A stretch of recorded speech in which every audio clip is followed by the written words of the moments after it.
నామంలో స్తుతియు మహిమ ప్రభావములు కలుగును గాక.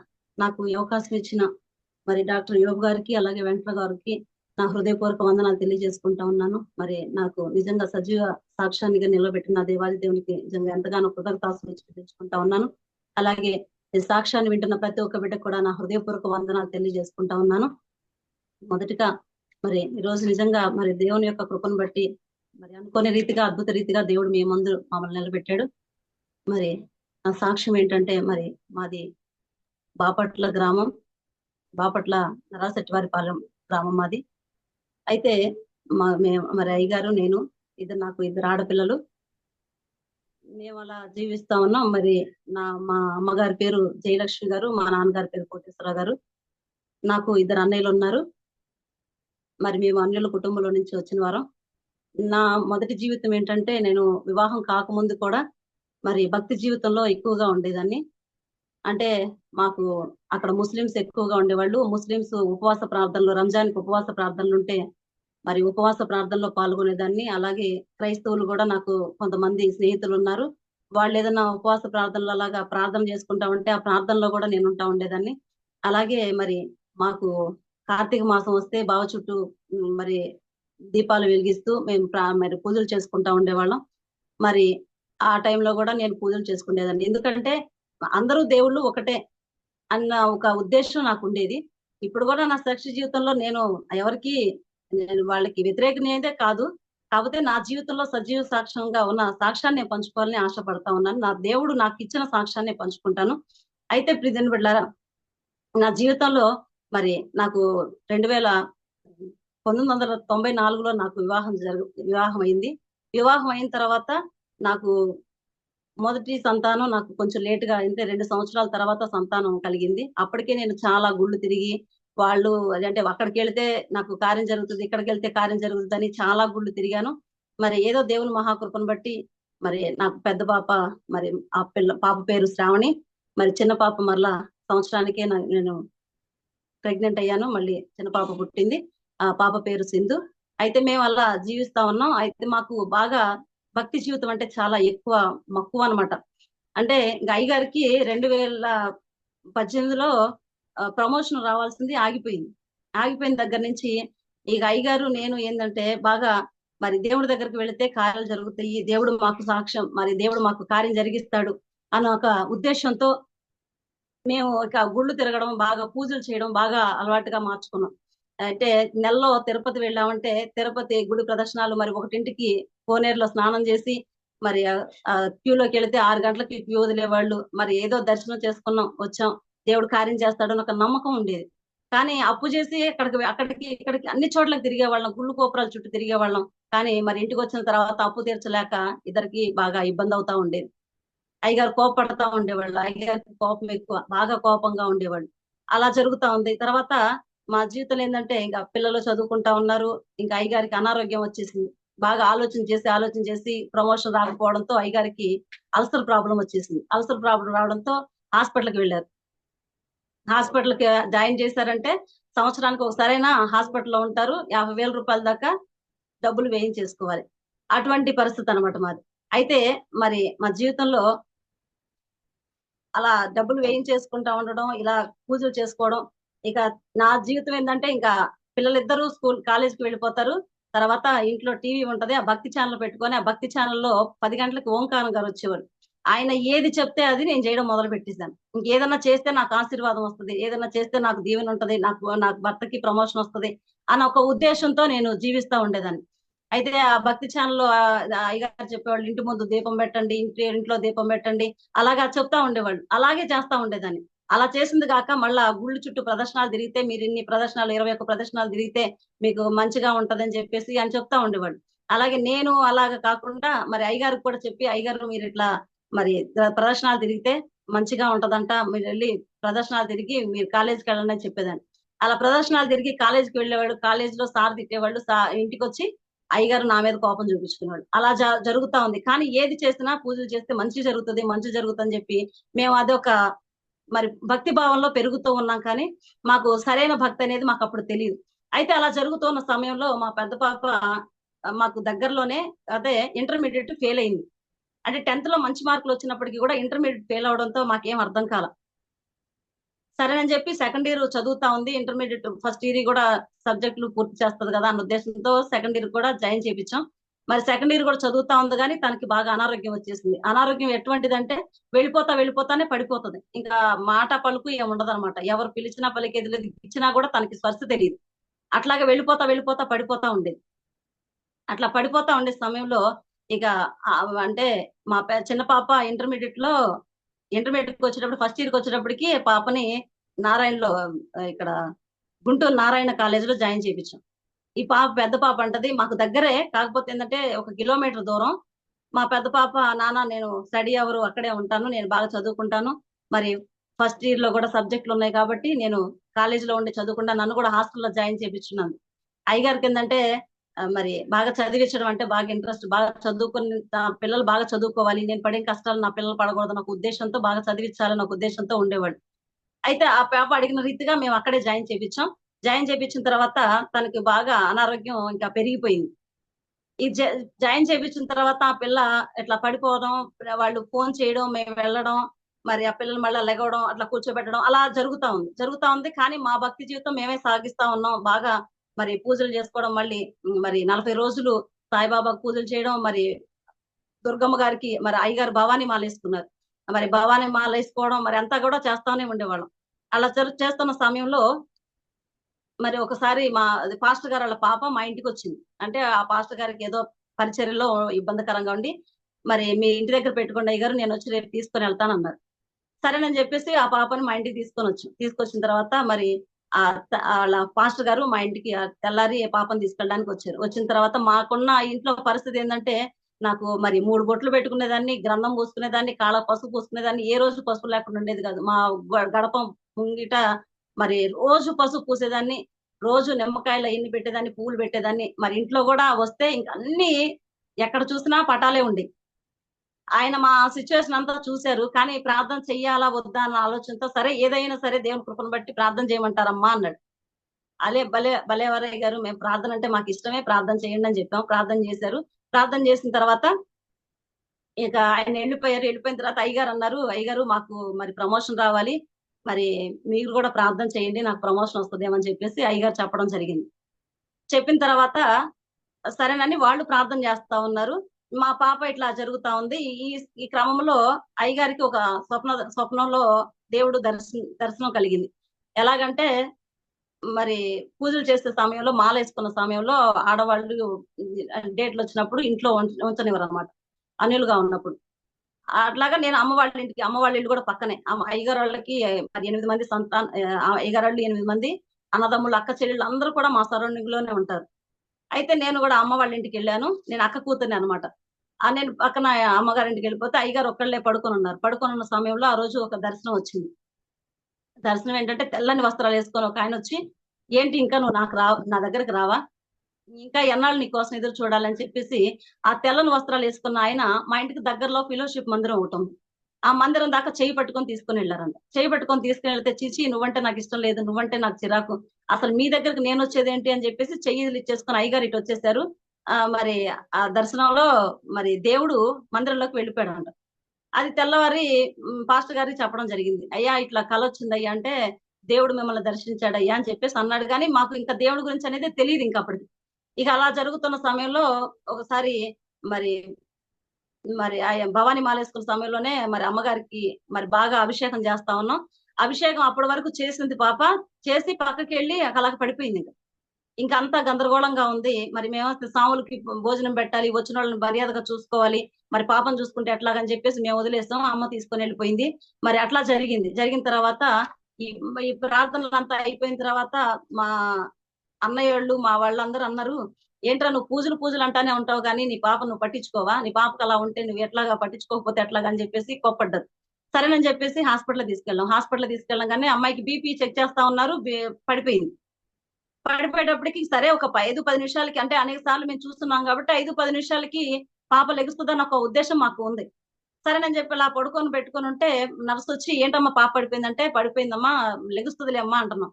అదేంటమ్మా భలేవాళ్ళు మీరని చెప్పేసి వీల్ చైర్ ఒకటి తీసుకొచ్చేసి ఐసీయూలో తీసుకెళ్లిపోయి అన్ని టెస్టులు, ఇంక ఏ టెస్ట్ అనేది మిగిలిన లేదనమాట.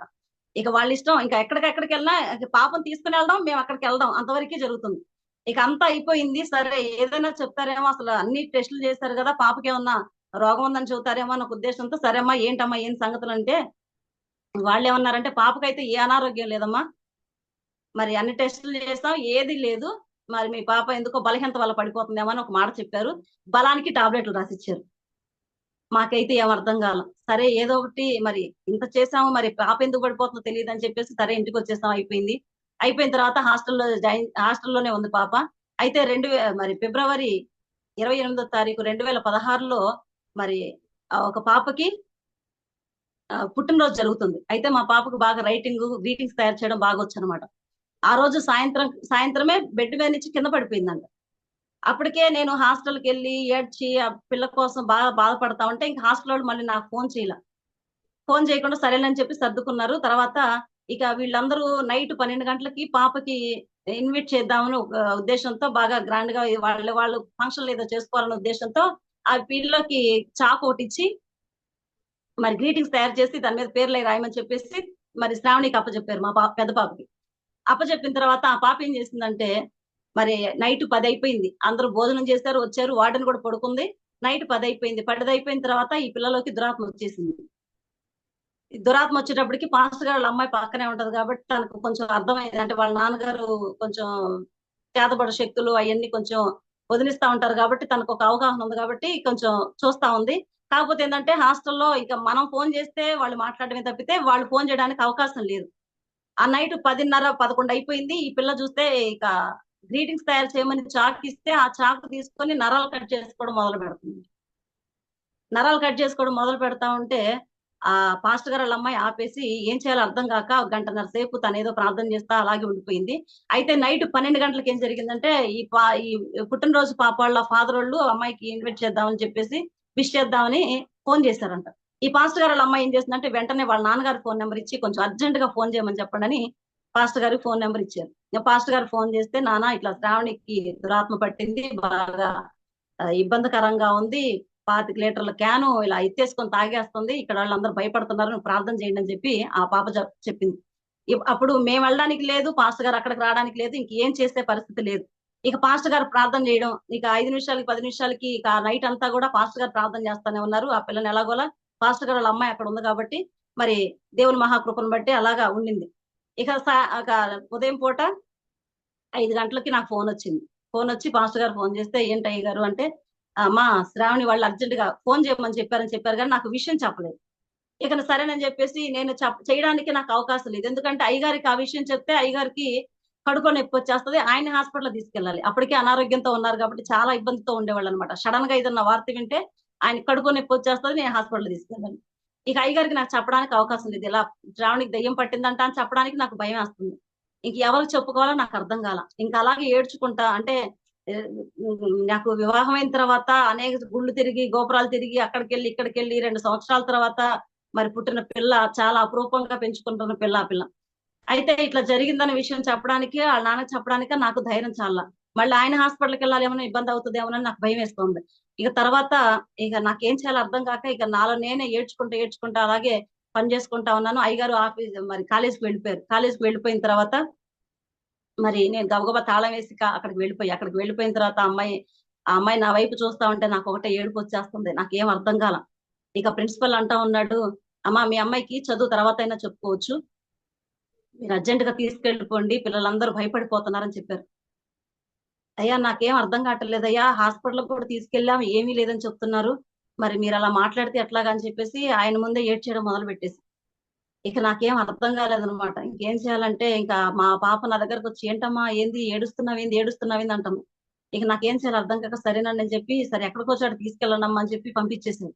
ఇక సరే బయటికి రాగానే దేవుని ఒక మహాకృపను బట్టి ఏంటంటే, అయ్యగారికి నాకు ఒకటే ఏక హృదయం దేవుడు పెట్టాడు కాబట్టి ఆ ఆత్మే దేవుడు ఆయన ద్వారా మాట్లాడిచ్చి మరి ఆ అయ్యగారు కూడా నాకు వెంటనే ఫోన్ చేసి, ఏంటమ్మా హాస్టల్కి వెళ్ళావా అన్నారు. నాకే ఆశ్చర్యం వేసింది, అయ్యగారికి ఎలా తెలిసింది, నేను చెప్పలేదు కదా అనుకున్నా. మరి సరే ఇక నాకు ఆ కాన్సన్ట్రేషన్ అంతా తర్వాత సంగతి ఆలోచన చేయడం అనేది, ఇక పిల్ల గురించి పట్టించుకుంటా, అయ్యగారు నాకైతే ఏం చేయాలో అర్థం కావట్లేదు, సరే అమ్మని తీసుకొని ఆంజనేయుని దగ్గర తీసుకెళ్దాం అనుకుంటున్నాను అన్నాను. లేదమ్మా నేను వస్తున్నాను అని చెప్పేసి అయ్యగారు వెంటనే స్కూటీ వేసుకొని వచ్చారు. వస్తే పిల్లని మధ్యలో కూర్చోబెట్టి అప్పటికే ఇంకా మళ్ళీ దురాత్మ వచ్చేస్తుంది లోపలికి, ఇంకా తను కాన్సన్ట్రేషన్ లేదు, ఇక విపరీతంగా ప్రయత్నం చేస్తుంది. ఇక హాస్టల్లో గాజు పెంకులు ఉంటే ఆ అద్దాలు, పగిలిపోయిన అద్దాలు ఒక చోట పోసున్నాయి, ఆ అద్దాలు తీసుకొని చేతు నరాలు మళ్ళీ కట్ చేసుకోవడం మొదలు పెడుతుంది. నాకైతే భయం వేసింది, ఎందుకంటే నాకు దయ్యం పట్టిన వాళ్ళు చూస్తే భయం, చాలా దూరంలో ఉంటా, చాలా నాకు అంత భయం అనమాట. అయినప్పటికీ మరి పిల్లకి ఇలా ఉంటే మరి దగ్గరగా ఉండకపోతే బాగుండదు అన్న ఉద్దేశంతో ఇంక నేను ఆ పిల్లకి తీసుకోవడం, ఆ గాజు పెంకులన్నీ తీసేసి మళ్ళీ పిల్లని తీసుకొని మధ్యలో అట్లాగే గట్టిగా పట్టుకొని మధ్యలో కూర్చోబెట్టుకొని ఆంజనేయుని దగ్గర తీసుకెళ్ళి, ఆంచనలో ఆయన ఏదో మంత్రాలు, 4 మంత్రాలు చదివి ఒక నిమ్మకాయ చేతిలో పెట్టి ఆంచన కట్టి, ఇంకేం పర్వాలేదు ఈ అమ్మాయికి దెయ్యం తొలగిపోయిందిలేమ్మా, ఇంకేం పర్వాలేదు వెళ్ళండి అని చెప్పారు. వెళ్ళండి అని చెప్పిన తర్వాత సరేనని చెప్పి ఇంటికి వచ్చేసాం. ఇంటికి వచ్చిన తర్వాత ఆయన హాస్టల్ నుంచి బయటకు పంపించి అదే తీసుకెళ్ళండి అమ్మ అన్నాడు కాబట్టి అని కాలేజీలో వదిలిపెట్టేసి మరలా ఇంటికి వచ్చేసాం. తెల్లవారితే ఆదివారం. ఇక ఆదివారం రోజు ఏం జరిగిందంటే అమ్మాయి స్టడీ అవర్ కి సైకిల్ వేసుకొని కాలేజీకి వెళ్ళింది. వెళ్ళిన తర్వాత అక్కడి నుంచే ఫోన్ వచ్చింది. 7 గంటలకు వెళ్ళింది, 8 గంటలకు ఫోన్ వచ్చింది మాకు. ఏంటయ్యా అంటే మీ అమ్మాయికి ఏందో ఒళ్ళంతా నొప్పులు పడుతుందంట, తలనొప్పి పడుతుందంట, మరి ఇంటికి పంపించమంటారా అని అడిగారు. సరేనండి పంపించండి అన్న. పంపించిన తర్వాత అమ్మాయి వస్తానే గుమ్మంలో ఉండే అమ్మ అంకుల్ కి ఫోన్ చేయమా, నాకు ప్రార్థన చేస్తారని చెప్పేసి గుమ్మంలో నుంచే అడుగుతా వస్తుంది. సరేనని చెప్పి ఫోన్ చేసి పాస్టర్ గారికి ఫోన్ ఇస్తే ఫోన్ లో ప్రార్థన చేస్తానే ఉన్నారు. అమ్మాయి పడిపోయింది. పడిపోయేటప్పటికి నాకేం చేయాలో అర్థం కాక ఇక నిన్నటి దినాన నిమ్మకాయ ఉంది కదా, ఆ నిమ్మకాయ తీసుకొచ్చి చేతిలో పెడితే దెయ్యం వెళ్ళిపోయింది అన్న ఉద్దేశంతో గబగబా ఇంట్లో పరిగెత్తుకుంటూ వచ్చి ఆ నిమ్మకాయ చేతిలో పెట్టాను. నిమ్మకాయ చేతిలో పెట్టేటప్పటికి ఆ నిమ్మకాయ ఇస్త్రీ కొట్టేసింది, నా వైపు ఊరుగురం చూస్తుంది, నాకేం అర్థం కాల. మరలా పాస్టర్ గారికి ఫోన్ చేసి అయ్యగారు ఏందో ఇట్లా ఉంది, నాకైతే అర్థం కావట్లేదు అని చెప్పేసి అంటే సరే చెవు దగ్గర ఫోన్ పెట్టమ్మా ప్రార్థన చేస్తానన్నాడు. ప్రార్థన చేశారు. ప్రార్థన చేసిన తర్వాత వెంటనే పడిపోయింది. ఇక తర్వాత పాస్టర్ గారు అన్నారు, అమ్మా ఏం చేద్దాం అనుకుంటున్నారు అన్నారు. ఏమోనండి నాకైతే ఏం అర్థం కావట్లేదు, మరి హాస్పిటల్ తీసుకెళ్లాను, నాకు ఏమీ లేదు పిల్లకని చెప్పారు, మరి ఆంచల దగ్గర తీసుకెళ్లాను అక్కడ నయం లేదు, నాకైతే ఏం చేయాలో అర్థం కావట్లేదండి అన్న. ఎందుకంటే అయ్యగారికి మందిరానికి వెళ్ళడం అంటే ఇష్టం ఉండదు, మరి నేనేం చేయాలో తెలియని పరిస్థితిలో ఉన్నప్పుడు మరి ఆయన అన్నారు, అమ్మ మీకు ఇష్టమైతే మందిరానికి రండి, మీ అమ్మాయిని బాగు చేద్దాం అన్నారు. సరేనని చెప్పేసి ఇక అయ్యగారికి ఫోన్ చేస్తే అయ్యగారు ఏం చేశారు, ఆంచలానికి ఫోన్ చేశారు, మళ్ళీ అక్కడ తీసుకెళ్లి బాగు చేయించాలేమో అన్న ఉద్దేశంతో ఆయన ఆంచలానికి ఫోన్ చేస్తే మరి ఆంచలానికి అప్పుడే తెలిసేమో ఒక శక్తిది, దీన్ని నయం చేయడం నా వల్ల కాదని అనుకున్నాడేమో. మరి 2 సార్లు రింగ్ అయింది, ఫోన్ స్విచ్ ఆఫ్ చేసుకున్నాడు ఆయన. ఇక మాకు ఎక్కడికి వెళ్ళాలో మాకు తెలియదు.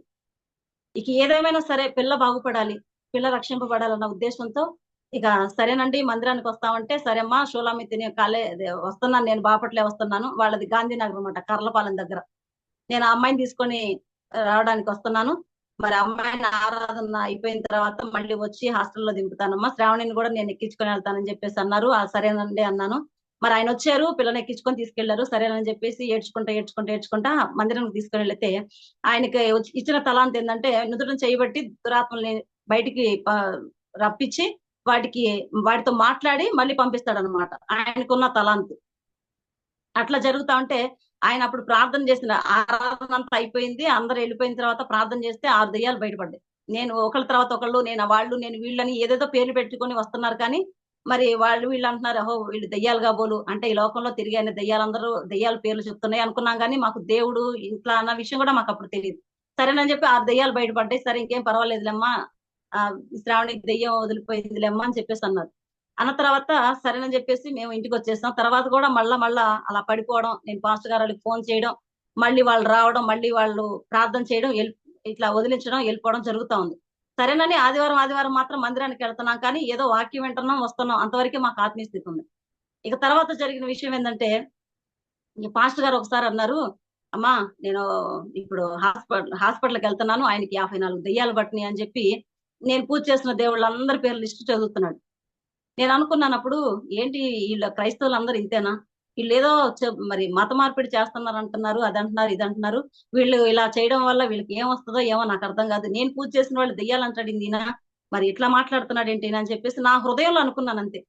నా హృదయంలో అనుకున్నాను లేదో మరలా నా పిల్ల అప్పటికి అంటే సెకండ్ ఇయర్ కూడా ఫెయిల్ అయిపోయింది, అంటే ఎగ్జామ్ థియేటర్కి వెళ్ళి, అంటే ఇవన్నీ చెప్పడం ఇప్పుడు అంత సమయం లేదు కాబట్టి మరి షార్ట్ కట్ లో చెప్తున్నాను.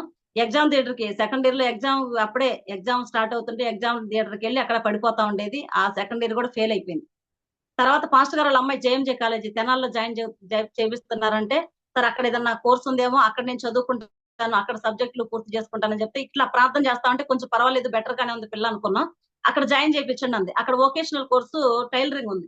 సరే టైలరింగ్ నేర్చుకుంటా ఇక్కడ క్లాసుల్లో కూర్చొని సబ్జెక్టులు చెప్పించుకుంటా ఉండొచ్చు అనే ఒక ఉద్దేశంతో సరేనని అక్కడ జాయిన్ చేయించాం. అక్కడ జాయిన్ చేయించిన తర్వాత మరి అక్కడ వాళ్ళు ఏం చేశారంటే, శ్రావణ మాసం వచ్చింది, నువ్వు నాయుడు కుటుంబంలో పుట్టిన పిల్లవి, నువ్వు కనీసం కాళ్ళకు పసుపు పూసుకోపోతే ఎలా అని చెప్పేసి ఇంటి దగ్గర నుంచి పసుపు తీసుకొచ్చి వాళ్ళు పని వాళ్ళు ఏం చేశారంటే ఆ పసుపు కాళ్ళకు రాస్తూ ఉన్నారు. కాళ్ళకు రాసిన తర్వాత అమ్మాయి అంటే వొకేషనల్ కోర్సు పైన ఉంటది అనమాట, 5 స్టేర్లు. ఆ పిల్ల పైనుంచి కిందకు వస్తానే ఉంది, మెట్ల మీద నుంచి ఇట్లా పడిపోయింది. పడిపోయిన తర్వాత పాస్టర్ గారు అలాగే మరి అయ్య గారు కూడా వెళ్ళారు తీసుకొని రావడానికి అని చెప్పేసి వెళ్ళారు, ఫోన్ చేస్తే. తీసుకొని రావడానికి వెళ్ళిన తర్వాత నేను మనసులో ఇంకా అనుకుంటున్నాను, పాస్టర్ గారు ఇలా చెప్పారు కదా, కాళ్ళకు పసుపు రాసుకుంటే పిల్ల పడిపోవడం ఏంటి, నిజంగానే నేను అనుకున్నది నిజమేనా, మరి పాస్టర్ గారు చెప్పింది నిజమేనా అని నా హృదయంలో నాకు ఇంకా ఆలోచన వచ్చేస్తుంది. ఇక ఇదే నిజమేనేమో అనుకున్న ఆలోచనతో ఉన్నాము.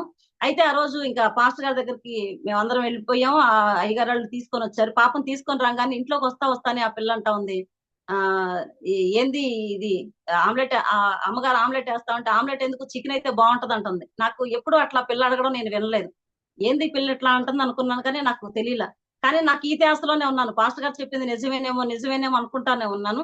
అయితే ఇంకా పాస్టర్ గారు వాళ్ళ ఇంట్లో నుంచి మందిరానికి వెళ్లే దారిలో మందిరం దగ్గరలోనే ఒక గుడి ఉంది. అయితే ఆ గుడిలో నుంచి మంచి పాటలు వస్తా ఉన్నాయి. పాటలు వస్తా ఉంటే మేము వెళ్తా ఉన్నాం. అబ్బా ఎంత బాగున్నాయో చూడు ఈ పాటలు అంటుంది. నాకు అప్పుడు కొంచెం క్లారిటీ వచ్చేసింది, ఓహో ఇది నిజమే అని అనిపించింది. తర్వాత మందిరంలో కూర్చోబెట్టి ప్రార్థన చేపిస్తా ఉంటే, నువ్వెవరయ్యా అంటే, నేను విష్ణుమూర్తిని అన్నాడు. అదేంటి, మనుషుల్ని బాగు చేయడానికి మరి మరి ఆరాధించుకుంటున్నాం, మరి మిమ్మల్ని పూజ చేస్తున్నాం, మరి మీరేంది ఇట్లా చేస్తున్నారు, మరి మా అమ్మాయి పడిపోతే మరి అట్లాగా, మరి ఎందుకు పడిపోయింది అని చెప్పేసి అంటే, వాళ్ళన్న మాట ఏంటంటే, వాళ్ళ ఆయన ఆ పాపలోకి వచ్చి అన్న మాట ఏంటంటే, మాకేం చేత కాదు, మేమేమి చేయలేం, మీ కూతురు నేను బాగు చేయలేను, మిమ్మల్ని వచ్చి నేను బొట్టు పెట్టి పిలిచానా, మీరే వచ్చారు, మీరే ఆరాధించారు, నేనేం పిలవలేదు కదా, మాకు ఆ శక్తి లేదని చెప్పేసి సరేనని చెప్పేసి ఆయన వెళ్ళిపోయాడు. ఇక తర్వాత నాకు ఒక అవగాహన వచ్చేసింది, ఓహో ఇది నిజమే, నేను చేసిందంతా వ్యర్థమే కాబోలు అంటే అనే ఒక ఆలోచన వస్తా ఉన్నంతలోనే నాకు రోజుకొకళ్ళు ఇక వీళ్ళు మొదలు పెట్టేశారు. ఇక మరి దుర్గమ్మ భవానీ అమ్మగారు వచ్చారు. వచ్చిన తర్వాత ఆవిడకి కైగారికి ఇంకా కోపం వచ్చేస్తుంది. పిల్ల చూస్తే పిల్ల పడిపోతుంది, అనారోగ్యం ఎక్కువైపోతుంది, ఎక్కడ పడిపోతుందో తెలియట్లేదు, ఏమైపోతుందో తెలియటం లేదు. మరి ఇంకా ఇన్ని పూజలు చేసాం, ఇంత ఉపవాసాలు చేసాం, మాకేంది ఇది పరిస్థితి అని చెప్పేసి ఆవిడ నేను దుర్గమ్మని అని చెప్పేసి అనేటప్పటికి అయ్యగారికి బాగా కోపం వచ్చేసి, మరి నీకింత పూజ చేశాం కదా, అంత అభిషేకం చేపించాం కదా, నువ్వు నా పిల్లని ఎందుకు కాపాడలేకపోయావు, పక్కకి వెళ్ళి పడిపోతే నా పిల్లని ఎందుకు నాకు కాపాడలేకపోయావు అని చెప్పేసి అయ్యగారు అడగడం మొదలు పెట్టారు. అడిగినప్పుడు ఆవిడ చెప్పింది, నాకు అంత అటహాసంగా అక్కడ అభిషేకం జరుగుతుంటే నేను వచ్చి నీ పిల్లల్ని కాపాడమంటావా, మాకు ఆ శక్తి లేదు, మేమేం చెయ్యం అని చెప్పేసింది ఆవిడ. అలాగే నేను ఎంతమందికి అయితే పూజలు చేశానో, ఎంతమందికి ఉపవాసాలుండి వాళ్లే నిజం అనుకున్నానో, వాళ్ళందరూ నా బిడ్డలోకి వచ్చి మాట్లాడడం మొదలు పెట్టేసిన తర్వాత ఇది నిజం, నిజంగానే మరి దేవుడే నిజం అన్న విషయాన్ని మేము అర్థం చేసుకున్నాం. సరేనని ఇక మా ఇంట్లో ప్రార్థనలు పెట్టించుకోవడం, మా ఇంట్లో ఉన్న వాటన్నిటిని కూడా తీసి పారేయడం జరిగింది. తీసి పారేసిన తర్వాత నాకు ఒక దర్శనం వచ్చింది. ఆ దర్శనం ఏంటంటే, మాకు గోడకి అవతల పక్కన ఒక పెద్ద నాగుపడుగు అనమాట. నాగుపడుగైతే అయ్యగారు వాళ్ళ అక్క చెల్లెళ్ళు అందరూ ఒక చోటే ఉంటారని చెప్పాను కదా, వాళ్ళందరూ వచ్చి దానికి పసుపు వేసి పూజ చేస్తా ఉన్నారు, పసుపు కుంకాలేసి పూజలు చేస్తా ఉన్నారు. నేనేం చేశానంటే, మాకు అప్పట్లో తడికుల ఇల్లు అదే ఉండేది, ఆ తడికుల్లో ఒక కొడవలు ఉండేది, ఆ కొడవలు తీసుకొని వెళ్ళి దాని అంతటిని కూడా నరికేశాను. నరికేసేటప్పుడు ఒక అతను వచ్చి నన్ను చంపబోతా ఉన్నాడు. ఆయన పట్టుకుంటున్నాడు కానీ నేను ఏసు రక్తాన్ని చెప్తా ఉన్నా, నోట్లో నా ఒళ్ళంతా షేక్ అయిపోయింది అనమాట. ఏసు రక్తాన్ని చెప్తా ఉన్నా, ఆయన వచ్చి నన్ను గొంతు పిసుకు చంపబోతున్నానికి ముందుకు వచ్చేస్తున్నాడు. నేను ఏసు రక్తం వేసి నాకు ఒళ్ళంతా షవరింగ్ వస్తుంది, నాకు ఏసు రక్తం కూడా బయటికి రావట్లేదు అనమాట. నా మనసులో ఏసు రక్తం అనుకుంటున్నా. ఇక ఆయనేమో నన్ను చంపడానికి వస్తున్నాడు కానీ నన్ను చంపలేకపోతున్నాడు. ఆ దర్శనంలో అలాగా కనిపిస్తా ఉంది. ఇక చంపలేకపోతా ఉన్నాడు. సరేనని చెప్పేసి ఇంకా ఆయన వల్ల కాక నన్ను చంపడం వీలు కుదరక, నువ్వు ఇక్కడి నుంచి ఖాళీ చేసి వెళ్ళిపో, నువ్వు ఇంట్లో ఉండడానికి వీల్లేదు, ఇల్లంతా మంత్రాలతో నిండిపోయింది, ఈ ఇంట్లో మేము ఉండాలి, మీరు వెళ్ళిపోండి, మీకు మేము సిద్ధపరచుంచాం, మేము ఇంకో చోట సిద్ధపరచుంచాం, ఆ ఇంటికి నువ్వు వెళ్ళిపోయింది అంటున్నారు. అదేంటి మా ఇంటి సొంత ఇల్లే పెట్టుకుని మేము ఎక్కడికో వెళ్ళేదేంటి, మాకు అట్లా కుదరదు, మేము ఎట్లా వెళ్తామని చెప్పేసి నేను ఆ, ఒంట్లో షవరింగ్ వస్తున్నప్పటికీ కూడా నేను వెళ్ళను అని చెప్పేసి మామూలుగా చెప్తా ఉన్నా. అంతలోకి దర్శనం అయిపోయింది. ఇక ఆ దర్శనం అయ్యేటప్పటికి నా ఒళ్ళంతా చెమటలు. ఏంది ఇలా వచ్చింది కళ, ఇలా వచ్చింది కళ అని చెప్పేసి పాస్టర్ గారికి ఫోన్ చేసాం ఉదయకాల సమయంలో. ఫోన్ చేసి ఇట్లా వచ్చిందయ్యా అంటే ఆయన అన్నారు బాప్తిసానికి సాదృశ్యమేమో అన్నారు. నిజంగా చెప్పాలంటే అప్పటికి అయ్యగారికి కూడా బాప్తిసాలు ఇవన్నీ కాదు, పిల్లకి బాగలేదు అన్న ఉద్దేశంతోనే మందిరానికి వెళతాను. ఆ మందిరానికి వెళుతున్న దగ్గర నుంచి మేము మా దారిలో ఏమైతే మాట్లాడుకుంటూ వెళ్తున్నామో అదే వాక్యం మాకు దేవుడు మాట్లాడుతూ ఉండేవాడు. ఇదేంటి దేవుడు ఇలా మాట్లాడతాడా, ఇట్లా మాట్లాడుతున్నాడు ఏంటి, కరెక్ట్ గా మాతోనే మాట్లాడుతున్నట్లుగా మేము మాట్లాడుకొని వచ్చాము, దేవుడు మాట్లాడుతున్నాడు ఏంటి అని అనుకునేవాళ్ళం కానీ ఇంకా పరిపూర్ణ స్థితిలోకి అంటే ఇంకా రాలేదనమాట. ఇక వాక్యంలోకి అలా అలా ఎదుగుతా ఉన్నాం. అంతలోకి దర్శనం వచ్చింది. ఇంకా అప్పుడే మేము ఏదో వాక్యంలో ఎదుగుతున్నాము, ఇప్పుడే బాప్తీసాలు తీసుకోవాలంటే ఎట్లాగా, పిల్లలకు పెళ్లి అవ్వాలి, ఇదంతా అవ్వాలి, అది బాప్తీసాలు కుదరదులే అనుకున్నాం, మనసులో పెట్టేసుకున్నాం. ఇంకా మేము ప్రార్థన మేమే చేస్తున్నాం, ఇట్లాగా జరుగుతా ఉంది. ఇట్లా జరుగుతున్న సమయంలో ఒక రోజు ఏం జరిగిందంటే అయ్యగారు మా చెట్టు, పెద్ద చెట్టు, పూల చెట్టు ఉండేది అనమాట, మందార పూలు. అంటే అన్యులుగా ఉన్నప్పుడు మేము డెకరేషన్ చేసుకోవడం, ఇంట్లో అంతా గిన్నెలో నీళ్లు పెట్టి దానికి డెకరేషన్ చేయడం బాగా అలవాటు అయిపోయింది. ఊరికి గిన్నెలో నీళ్లే కదా, దానికి డెకరేషనే కదా చేస్తుంది, మేమేమైనా పూజ ఏం చేయట్లేదు కదా అని చెప్పి ఉద్దేశంతో అయ్యగారు ఆ పైకి ఎక్కి డాబా మీదకి ఎక్కి పూలు కోసి కిందకి దిగుతున్నారు. ఆ రోజు కొంచెం వర్షం పడింది. ఆ కిందకి దిగుతున్న సమయంలో రేకుల మీద నుంచి కింద పడిపోయారు. ఆ పడిపోయిన సిచ్యువేషన్ ఏంటంటే అక్కడ ఉన్న పరిస్థితిని బట్టి అసలు అయ్యగారు చనిపోవాలి, ఇక పడిపోవడం పడిపోవడం చనిపోవాలి. ఎందుకంటే అక్కడ పెద్ద నీళ్ల తొట్టు ఉంటది, దాని తోడు మళ్ళీ పూల కుండీలు ఉంటాయి, ఇక పెద్ద మెట్లు అనమాట. ఆ మెట్ల మీద నుంచి జారారంటే మొత్తానికి ఏదో ఒకటి జరగాలి, ఇంకా అయ్యగారు చనిపోవాలి లెక్క ప్రకారం. అంత దూరాన్ని వెళ్ళిపోయి పడిపోయేటప్పటికి నాకు భయం వేసేసింది. ఇంకా పెద్ద పాప నేను, చిన్న పాప ఏమో హాస్టల్లో గుంటూరులోనే ఉంది. ఇక పెద్ద పాప నేను అయ్యగారే ఇంట్లో ఉన్నాం. ఇక నాకు ఏడుపు వచ్చేస్తుంది, ఏం చేయాలో అర్థం కావట్లా. అట్లా జరుగుతున్న సమయంలో మరి అయ్యగారు అట్లా పడిపోయేటప్పటికి ఇంకా పాప నా వైపు చూస్తుంది, నేను పాప వైపు చూస్తున్నా. ఇంకా అప్పుడు మాకేం అర్థం కావట్లేదు, ఇంకా నాకు అసలు ఏం చేయాలో కూడా తెలియని పరిస్థితిలో ఉన్నప్పుడు ఇక మా పాస్టర్ గారికి ఫోన్ చేసి అయ్యగారు ఇట్లా పడిపోయారంటే అయ్యగారు కొంచెం నొప్పిగానే ఉంది, నా ఏడుపుని చూసి కొంచెం వచ్చి పడుకున్నారు. ఇక పడుకున్న తర్వాత మా అన్నయ్య వచ్చి అమ్మా ఇట్లా పడుకుంటే ఎట్లాగా, నువ్వు హాస్పిటల్కి వెళ్దాం పదా, అసలు ముందు ఎక్స్రే తీపిస్తే ఏంటనేది తెలుస్తుంది కదా అని చెప్పి హాస్పిటల్ తీసుకెళ్లిపోయారండి. ఇక అమ్మాయి నేను ఇద్దరమే ఉన్నాం ఇంట్లో. ఈ టీవీ పెట్టే ఉంది. నేను సరేనని చెప్పి పాస్టర్ గారు ఎంత దూరం వచ్చారో ఫోన్ చేసి కనుక్కుందాం అనే ఉద్దేశంతో ఫోన్ తీసుకుని వెళ్ళేటప్పటికి ఆ ఫోన్ లో అప్పటి వరకు క్రీస్తు ఫోటో పెట్టుకున్న నేను, మరి అప్పుడు ఆ రోజు చూస్తే ఆ రోజు కృష్ణాష్టమి, కృష్ణుడు ఫోటో పెట్టుంది. మా ఇంట్లో పెద్ద బొమ్మ ఉండేది అనమాట.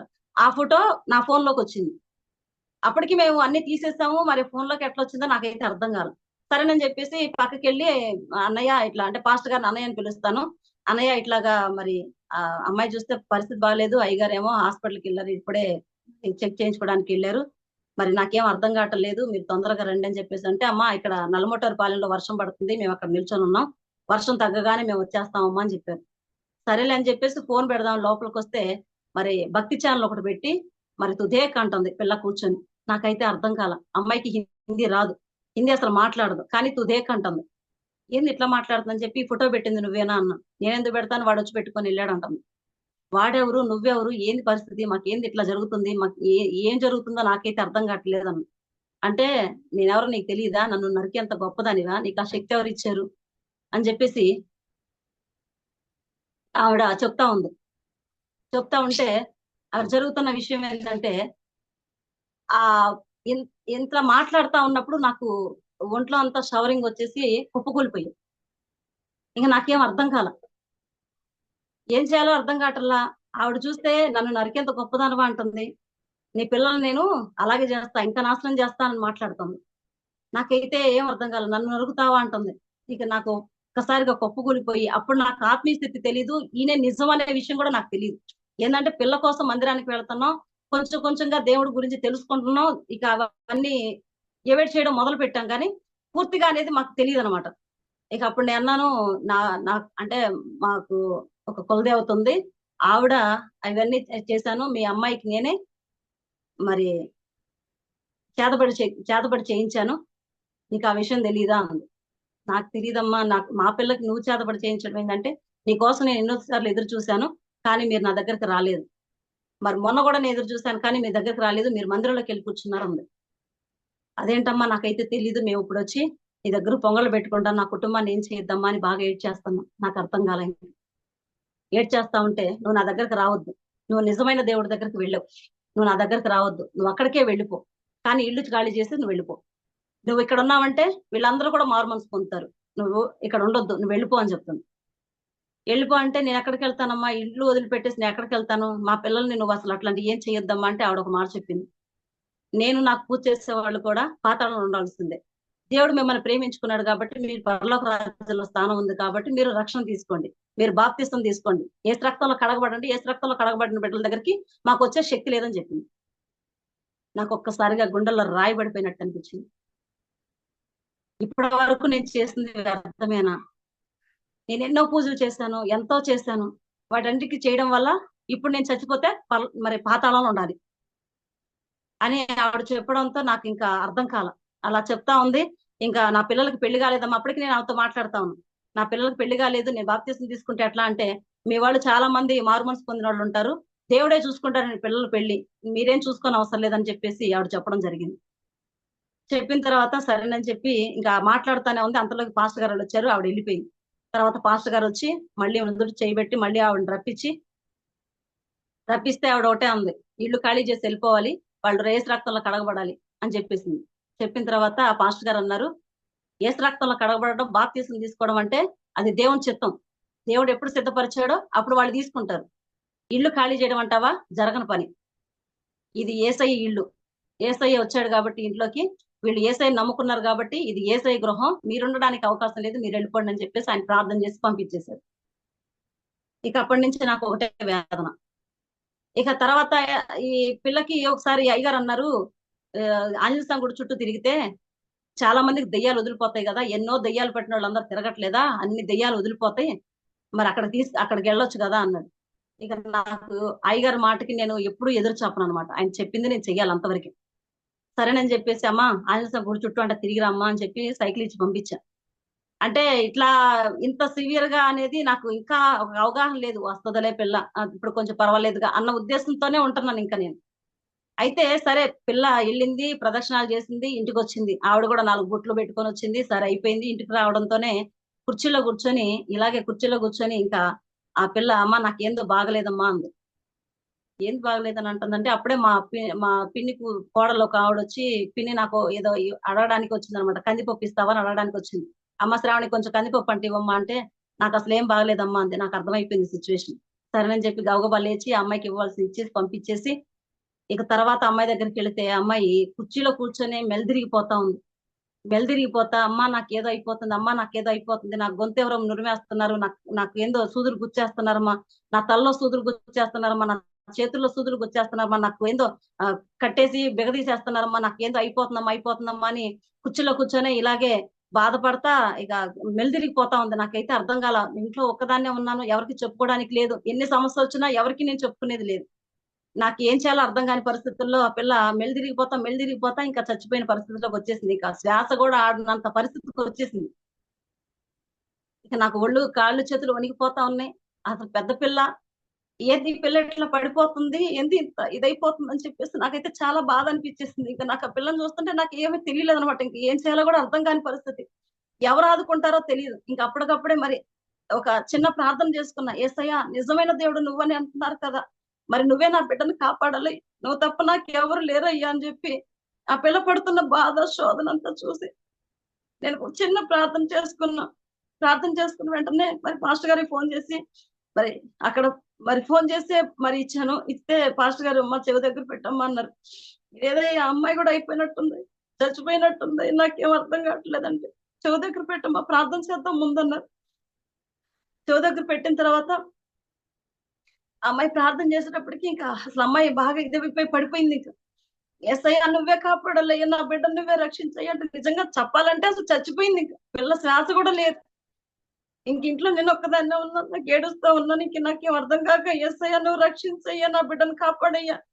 అప్పటికే ఏంటంటే మందిరానికి వెళ్ళి ఒక రోజు అమ్మాయి ఈ వాగ్దానం ఒకటి తెచ్చుకుంది, ఆయన నీ ప్రాణములు కాపాడని వాగ్దానం ఇచ్చాడు. నాకు అప్పుడు దాకా వాగ్దానాలు కూడా తెలియదు. ఆ వాగ్దానం దేవుడే గుర్తు చేశాడు, అయ్యా నువ్వు వాగ్దానం ఇచ్చావు కదయ్యా, పిల్లల ప్రాణాలు కాపాడుతానన్నావు కదయ్యా. చిన్న ప్రార్థన చేసుకున్న తర్వాత దేవుడు మహాకృపను బట్టి మరి పాస్టర్ గారు వచ్చారు, మళ్ళీ ప్రార్థన చేయించాం. ప్రార్థన చేయించిన తర్వాత దేవుని మహాకృపను బట్టి దేవుడు చచ్చిపోయిన నా బిడ్డని దేవుడు బ్రతికించాడు. దేవునికి మహిమ కలుగును గాక. అది అయిపోయిన తర్వాత మరి ఇట్లా జరుగుతున్న సమయంలో ఇంకా ఆ దురాత్మ నాతో ఇలా మాట్లాడిన తర్వాత నాకు ఒకటే భయం వేసింది.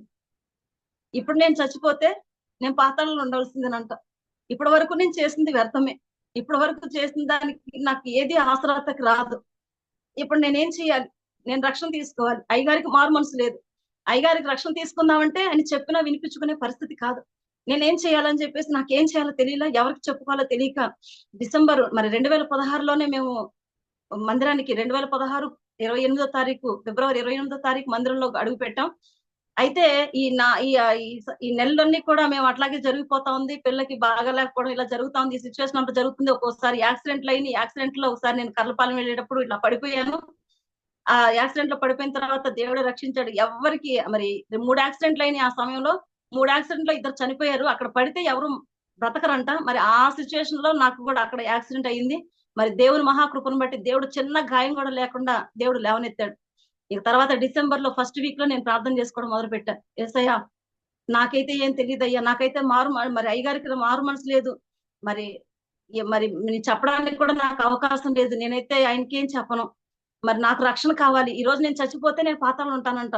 మరి నాకు ఆ పాతాళంలో ఉండే అవసరం నాకు వద్దయ్యా. నువ్వు నీ పరలోక రాజ్యంలో నేను ఉండాలి ప్రభు అని ఆ రోజున ఏడ్చి బాగా కన్నీరు గార్చి ప్రార్థన చేసుకున్నా. మరోసారి బలలో చేయి వేసేటప్పటికి నాకు రక్షణ కావాలయ్యా, నాకేం చేస్తావో తెలియదని చెప్పేసి మరి దేవుని మహాకృపను బట్టి ఆ రోజు నేను చాలా బాగా ప్రార్థన చేసుకున్నాను. నాకు రక్షణ కావాలి, నువ్వేం చేస్తావు నాకు తెలియదని ప్రార్థన చేసుకున్నాం. మరి దేవుని మహాకృప ఏంటంటే డిసెంబర్ 31 వచ్చింది. ఇంకా హోసన్న మినిస్ట్రీస్ లో గుడారాల పండుగలు జరుగుతుంది. సరే పిల్లలు అక్కడ తీసుకెళ్తే కొంచెం బలపడిద్దన్న ఉద్దేశంతో 3 రోజులు అక్కడ ఉపవాసం ఉండి ప్రార్థన చేయడం మొదలు పెట్టాం. అక్కడికి వెళ్ళినా కూడా నాకు అదే ఒక తృష్ణ.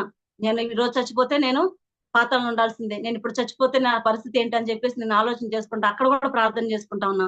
దేవుని మహాకృపను బట్టి అక్కడికి అయ్యగారు ఫోన్ చేసి, అమ్మ బాప్తీసం తీసుకుందాం రా అని చెప్పేసి ఫోన్ చేశారు. దేవునికి మహిమ కలుగును గాక.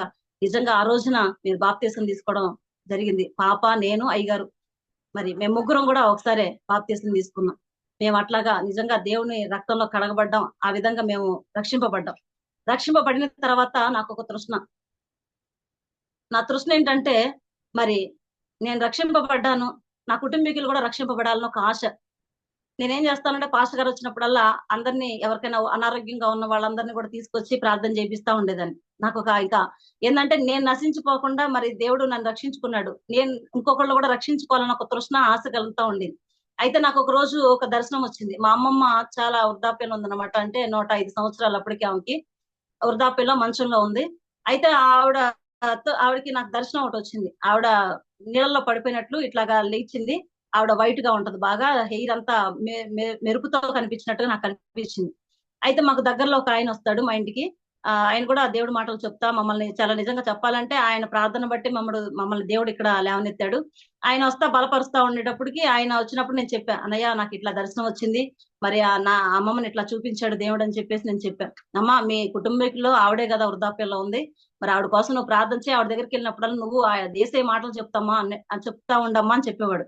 నాకు మాటలు చెప్పడానికి అవకాశం లేదు, ఎందుకంటే చుట్టూతో మా వాళ్ళు, ఆవిడకి చెవుడు, పెద్దగా చెప్పడానికి నాకు అవకాశం లేదు. ఏసే నిజమైన దేవుడమ్మా, ఇట్లాగా అమ్మా అట్లాగమ్మా అని చెప్పడానికి కూడా నాకు అవకాశం లేదు. ఎందుకంటే వాళ్ళందరూ నువ్వు వెళ్ళిపోయావు కదా, నువ్వు మళ్ళీ ఎవరితో మాట్లాడుతున్నావు ఏందని విచిత్రంగా చూస్తారని ఒక భయం ఉండేది నాకు.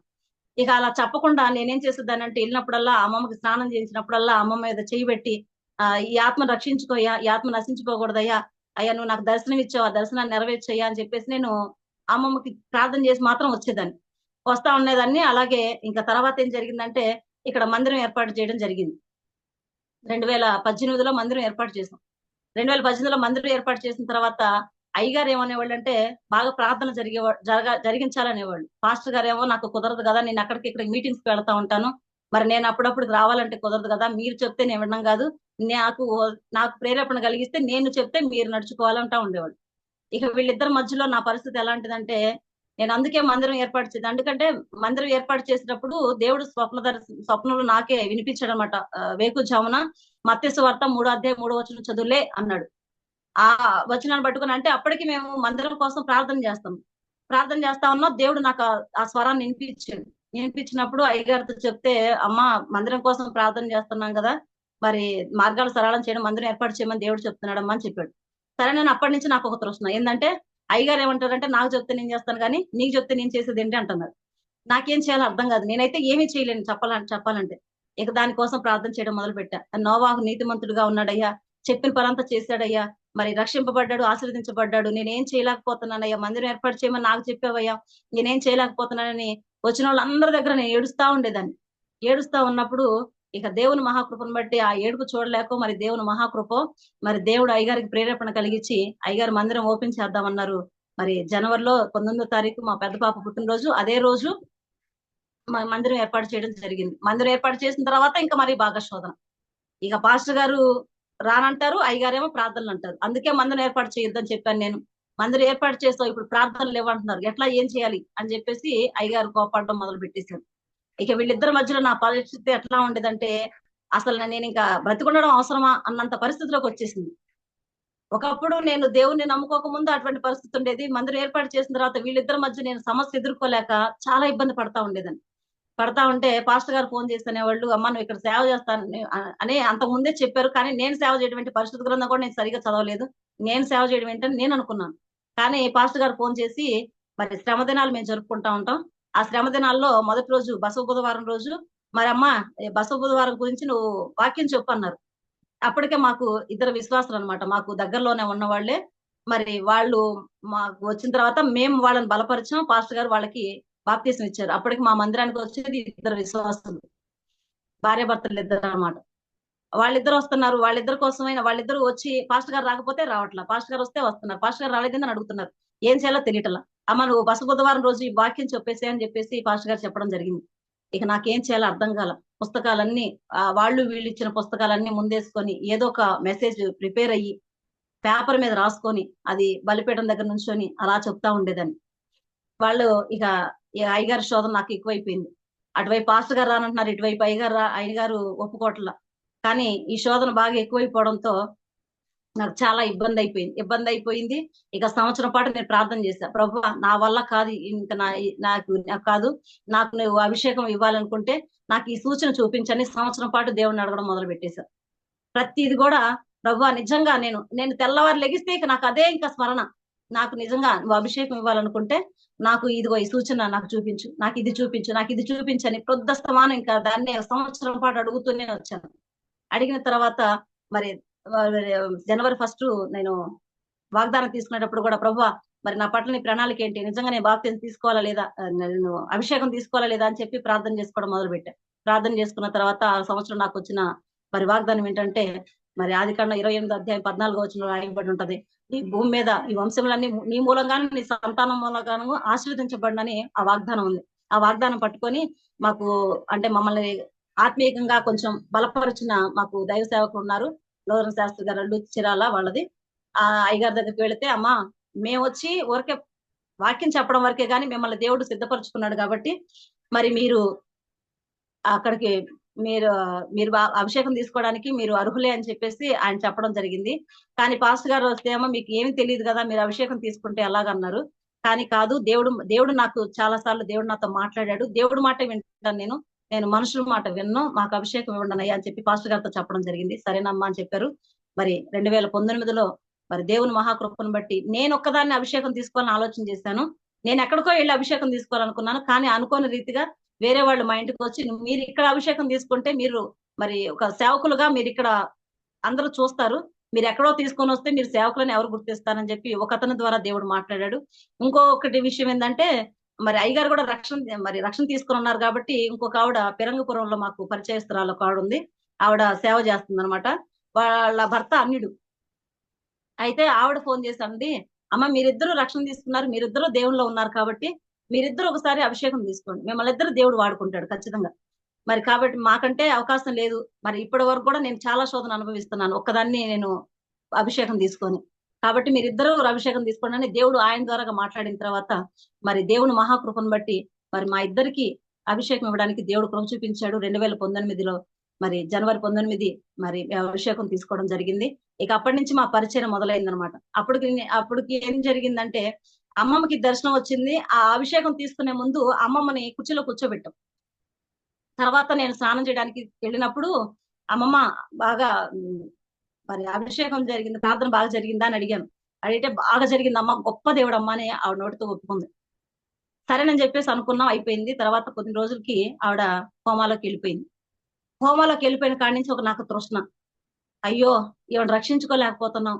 మరి అభిషేకం అయ్యగారు తీసుకున్నారు కాబట్టి మరి ఎట్లా కొట్ల అయ్యగారికి చెప్పి నేను అభిషేకం ఇప్పిద్దామన్న ఆలోచన ఉంది. చిలకరింపు బాప్తీసం ఇప్పించేస్తే ఆవిడ కనీసం పరలోకానికి వెళ్ళిద్ది కదా అని ఒక ఆలోచన నాకైతే ఉంది. కానీ నాకు మరి దేవుడు ప్రేరేపణ అట్లా కలిగించాల. కానీ ఆమె దగ్గరికి వెళ్ళి నేను ప్రార్థన చేస్తా ఉన్నా, ఈ ఆత్మని ఎట్లా రక్షించుకుంటావు ప్రభావ, రక్షించుకుంటావు ప్రభావ అని నా ప్రార్థన నేను చేసుకుంటానే ఉంటే అనుకోని రీతిగా అభిషేకం తీసుకున్నప్పుడు మేము అందరికి పాస్టర్లకి, చాలా మంది పాస్టర్లు అంటే 250 మంది దాకా వచ్చారు. ఆ అంటే రెండు అదే పాస్టర్లు ఒక 15 మంది దాకా వచ్చారు. మిగతా జనం, బంధుమిత్రులు, రక్త సంబంధికులు అందరూ కలిపి 250 మంది దాకా వచ్చారు. అయితే పాస్టర్లు అందరికీ కూడా అయ్యగారు బట్టలు తీసుకున్నారు. బట్టలు తీసుకుంటే ఇద్దరు పాస్టర్లు మాకు తెలియకుండా వచ్చారనమాట. వాళ్ళకి మేము బట్టలు తీసుకోలేకపోయాం. అయ్యా మేము ఇంకోసారి ఫోన్ చేసి బట్టలు తీసుకుంటాము, మీరు రండి అయ్యా అంటే, సరేనని చెప్పేసి అయ్యగారు ఏమన్నారంటే, సరే నేను బట్టలు తీసుకున్నా. అంతలోకి అమ్మమ్మకి బాగలేదు. అమ్మమ్మకి బాగోకపోవడంతో ఇక వాళ్ళు బట్టలు తీసుకునే వాళ్ళు పాస్టర్లు ఏం చేశారంటే, అయ్యా మేము ఇక్కడ దాకా వచ్చాం, పొన్నూరు దాకా వచ్చాం, మీ ఇంటికి వస్తున్నాం అయ్యా అంటే, సరే రండి అయ్యా అన్నాం. అమ్మమ్మ గురించి మేము చెప్పలా వాళ్ళకి. సరే రండి అయ్యా అని చెప్పేస్తున్నాం. అప్పటికే బట్టలు తీసుకొని ఇంట్లో పెట్టాం అన్నమాట. సరే రండి అయ్యా అని చెప్పిన తర్వాత మరి వాళ్ళు వచ్చారు. వచ్చిన తర్వాత అమ్మమ్మ పరిస్థితి చూస్తే, అయ్యా ఇప్పుడు కాదులే అయ్యా మేము వెళ్ళిపోతాం అన్నారు. కాదు కాదయ్యా ఇంట్లోనే ఉన్నాయి, మేము తీసుకెళ్లి పెట్టేసి వస్తామని చెప్పి ఇంటికి తీసుకొచ్చి పెట్టాము.